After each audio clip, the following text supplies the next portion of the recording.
So let we are given with n, that is number of process, right? Number of process you are given with 5. M is number of resource type,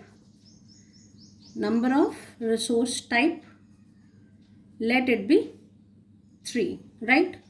So you are given with 5 processes, P0, P1, P2, P3 and P4, and number of resource type, 3 resource type, let it be resource type A, resource type B and resource type C, right?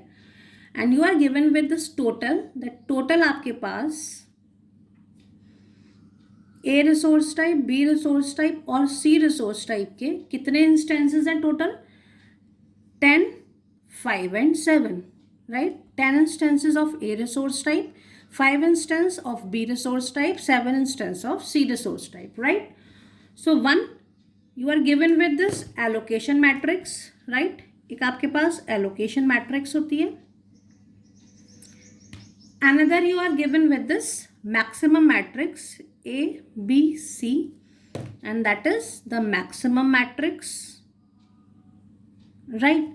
So allocation matrix आपको क्या बताती है कि currently किस process ने किस resource type की कितने allocate कर रखे हैं. तो let you are given with this 0, 1, 0, 2, 0, 0, 3, 0, 2, 2, 1, 1, 0, 0, 2.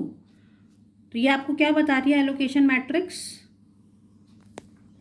ये एलोकेशन मैट्रिक्स आपको बता रही है कि P0 प्रोसेस ने A रिसोर्स टाइप का कोई भी इंस्टेंस एलोकेट नहीं कर रखा, B रिसोर्स टाइप का एक इंस्टेंस एलोकेटेड है, C रिसोर्स टाइप का कोई भी इंस्टेंस एलोकेटेड नहीं है.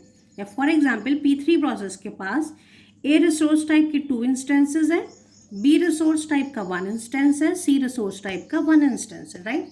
So you are given with this allocation matrix. Also in deadlock avoidance algorithm, we are having the maximum of each process. So we are given with the maximum matrix as 7, 5, 3, 3, 2, 2, 9, 0, 2, 2, 2, 2, 4, 3, 3. So it is showing that in future P0 process को maximum A resource type के 7 instances चाहिए, B resource type के 5 चाहिए, C resource type के 3 चाहिए. तो maximum उसे इतने चाहिए थे. इसमें से करंटली उसे इतने एलोकेटेड हैं, राइट? तो what we will do, we will compute the need matrix, right? Need matrix, and we know how we compute the need matrix. Need matrix is computed by maximum minus allocation, right? Need matrix is computed by here maximum minus allocation. So when we compute the need matrix, this is maximum minus allocation. So 7 minus 0 is 7, 5 minus 1 is 4, 3 minus 0 is 3, right? Similarly here 1, 2, 2, 6, 0, 0, 0, 1, 1, 4, 3, 1, right? So maximum minus allocation, you had computed this need matrix. Now another thing that we must know is that is available, right? Available, हमारे पास available कितना है? So how you will compute this available? A, B and C. तो आपको पता था कि total आपके पास कितने A रिसोर्स टाइप के 10, B के 5 एंड C के 7 इंस्टेंसेस हैं, राइट? जिसमें से एलोकेटेड कितने, तो आप क्या करोगे, यहाँ से निकाल लोगे कितने एलोकेटेड है. आपने A के कितने एलोकेट कर रखे हैं? 2 इंस्टेंसेस P1 को, 3 इंस्टेंसेस P2 को, 3 इंस्टेंसेस P2 को. दैट मीन्स 3 + 2 + 2, 7 आपने ऑलरेडी एलोकेट कर रखे हैं, राइट? सिमिलरली यहाँ पर आपने 1 + 1, 2 ऑलरेडी एलोकेटेड है B के और 5 ऑलरेडी एलोकेटेड है C के. दैट मीन्स इतने ऑलरेडी एलोकेटेड है. तो आपके पास अवेलेबल कितने हैं? 10 में से 7 एलोकेटेड है, तो 10 - 7 is 3. 3 instances of A resource type is available. Similarly 5 - 2 is 3. 3 instances of B resource type is available. 7 - 5 is 2. And 2 instances of C resource type is available. So इतने आपके पास अवेलेबल हैं, राइट? इतना आपने कर लिया. नाउ अब आपको क्या करना है, आपको चेक करना है क्या करंटली आपका सिस्टम सेफ स्टेट में है या फिर नहीं. So how you will do this? By applying the safety algorithm, right? So this is the safety algorithm. This is the safety algorithm, right, that we had studied. क्या होता है initially जो available होता है वो वर्क के equal होता है और फिनिश क्या होता है प्रोसेस का फॉल्स होता है. दैट मीन्स, ठीक है, तो अगर आप देखो तो ये क्या है जो आपका अवेलेबल है यही आपका क्या होता है वर्क होता है. फिर आप क्या करते हो वन बाय वन. इनिशियली क्या है, इनिशियली आपका जो ये सेफ सीक्वेंस है वो क्या है एम्प्टी है, सबका फिनिश जो है वो क्या है फॉल्स है. फिर आप क्या करते हो one by one process pick करते हो. तो आपने क्या करा, सबसे पहले P0 प्रोसेस पिक किया. आपने सबसे पहले P0 प्रोसेस पिक किया. जब आपने P0 प्रोसेस पिक किया तो आप चेक करते हो क्या ये प्रोसेस का फिनिश फॉल्स है. यस, अभी कोई भी प्रोसेस आपने सेफ सीक्वेंस पे ऐड नहीं करा. फिर आप इसकी नीड को चेक करते हो, क्या इसकी नीड, हमें क्या चेक करना होता है कि नीड ऑफ आई क्या लेस देन और इक्वल टू वर्क है. तो इस प्रोसेस की नीड क्या है, P0 प्रोसेस की नीड क्या थी 743. क्या वो less than equal to work is equals to available. तो क्या वो 3 और 2 इसके लेस देन इक्वल है या नहीं. तो आप कैसे चेक करोगे, इसको 7 चाहिए थे ए के, पर आपके पास कितने अवेलेबल हैं 3. 4 चाहिए आपके पास, कितने अवेलेबल है 3 चाहिए आपके पास, कितने अवेलेबल है 2. That means false. 7 की रिक्वायरमेंट है लेकिन आपके पास सिर्फ 3 अवेलेबल है. दैट मीन्स PI प्रोसेस को भी वेट करना पड़ेगा. नेक्स्ट आप कहाँ चले गए, P1 प्रोसेस पर गए. दैट मीन्स P0 अभी कहाँ पर चला गया, वेटिंग में. फिर आपने P1 पर गए. P1 की आपने नीड चेक करी. P1 की नीड कितनी है 1 2 2. फिर आपने चेक करा कि it is less than equals to available और वर्क. तो इसको 1 की रिक्वायरमेंट है आपके पास, 3 अवेलेबल है. 2 की रिक्वायरमेंट है आपके पास, 3 अवेलेबल है. 2 की रिक्वायरमेंट है आपके पास, 2 अवेलेबल है. यस, ये इसकी रिक्वेस्ट को सेटिस्फाई कर सकता है, राइट? दैट मीन्स आप P1 प्रोसेस को सेफ सीक्वेंस में क्या कर दोगे, ऐड कर दोगे. तो क्योंकि जब P1 प्रोसेस कंप्लीटली एग्जीक्यूट हो जाएगा तब क्या होगा, तो जो P1 प्रोसेस के पास ऑलरेडी एलोकेटेड थे वो भी रिलीज हो जाएंगे. तो इसके पास एलोकेटेड कितने थे 200. तो आपने क्या करा, ये 200 भी रिलीज कर दिए. जब ये रिलीज हो गए तो आपके पास अवेलेबल कितना हो जाएगा 3 + 2 5 3 and 2. नाउ आपके पास अवेलेबल है 5 3 2.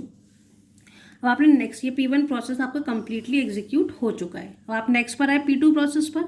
आपने P2 प्रोसेस की नीड देखी. P2 प्रोसेस की नीड कितनी है 600. आपने इसे अवेलेबल से चेक कराया 532. आपने चेक कराया, इसको 6 की रिक्वायरमेंट है बट आपके पास तो 5 ही अवेलेबल है. दैट मीन्स अभी P0 प्रोसेस P2 प्रोसेस को भी वेट करना पड़ेगा, राइट? नाउ नेक्स्ट आप P3 प्रोसेस को आपने पिक किया. P3 प्रोसेस की नीड कितनी है 0 1 1 और अवेलेबल कितना आपके पास 5 3 2. तो इसको 0 चाहिए, 5 अवेलेबल है. 1 चाहिए, 3 अवेलेबल है. 1 चाहिए, 2 अवेलेबल है. यस, सफिशिएंटली अवेलेबल है. तो आप क्या करोगे, P3 प्रोसेस को जितनी रिक्वायरमेंट थी उतना एलोकेट कर दोगे. P3 प्रोसेस कंप्लीटली एग्जीक्यूट हो जाएगा. P3 प्रोसेस को आपने सेफ सीक्वेंस में ऐड कर दिया और P3 के पास जो एलोकेटेड थे ये भी आपके फिर रिलीज हो जाएंगे. तो 2 1 1. So this 2 1 1 is release. तो फाइनली अब आपके पास अवेलेबल कितना बच गया 5 + 2 7 3 + 1 4 2 + 1 3. अब आपके पास अवेलेबल कितना है 7 4 and 3. नाउ नेक्स्ट, अब आपके पास ये P3 भी एग्जीक्यूट हो गया.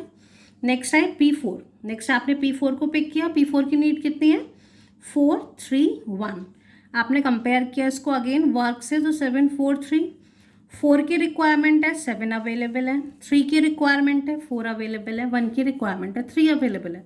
सफिशिएंटली अवेलेबल है. तो आप क्या करोगे, P4 की रिक्वेस्ट को सेटिस्फाई करोगे. P4 कंप्लीटली एग्जीक्यूट हो जाएगा. P4 को क्या करोगे, सेफ सीक्वेंस में ऐड कर दोगे और फाइनली जो इसके एलोकेटेड थे उसे रिलीज करा दोगे. तो 0 0 2. Finally you have 7 4 and 5, right? और ये साइकिल कंप्लीट हो गई. वापस जाओगे, फिर से आपने चेक करा, फिर से आपने P0 को पिक किया. क्या P0 सेफ सीक्वेंस में है, नहीं है. दैट मीन्स फिर से P0 को चेक करोगे. नाउ P0 की रिक्वायरमेंट कितनी थी 7 4 3. अगेन आपने कंपेयर किया इसको 7 4 and 5 से. तो 7 चाहिए, 7 अवेलेबल है. 4 चाहिए, 4 अवेलेबल है. 3 चाहिए, 5 अवेलेबल है. सफिशिएंटली अवेलेबल है. तो आप क्या करोगे, फिर P0 प्रोसेस को कंप्लीटली एग्जीक्यूट करा दोगे और P0 ने जितने एलोकेट कर रखे थे उसे आपको रिलीज कर दोगे. तो 0 1 0 so finally you have 7, 5 and 5. फिर से आप चेक करोगे ना. नेक्स्ट P1 ऑलरेडी एडेड है. नेक्स्ट आओगे P2 सेफ सीक्वेंस में अभी नहीं है. फिर से P2 की आपने नीड देखी 6, 0, 0. कंपेयर कराया इसको 7, 5, 5 अवेलेबल से, तो 6 की रिक्वायरमेंट है, 7 अवेलेबल है. That means the request will be satisfied. तो फाइनली आप क्या करोगे, P2 को भी कंप्लीटली एग्जीक्यूट करा दोगे. और जब P2 एग्जीक्यूट हो जाएगा तो जितने उसने एलोकेट कर रखे थे वो भी आपके रिलीज हो जाएंगे. तो फाइनली 7 + 3 10, 5 and 7 राइट रिलीज हो गए. फिर आपने चेक करा दैट आपके पास 5 प्रोसेस थे. तो 1, 2, 3, 4, 5 के 5 प्रोसेस सीक्वेंस में ऐड हो चुके हैं in this order. That means कि आपका क्या हो गया, एक सेफ सीक्वेंस जनरेट हो गया राइट. तो जब आपका सेफ सीक्वेंस जनरेट हो जाता है तब आप क्या बोलते हो कि आपका जो सिस्टम है वो कहाँ पर है, सेफ स्टेट में है राइट. और this safe sequence is telling you कि आप किस ऑर्डर में रिक्वेस्ट को सेटिस्फाई कर रहे हो right. So currently it is showing that yes, your system is in a safe state, right? So this way you apply the safety algorithm.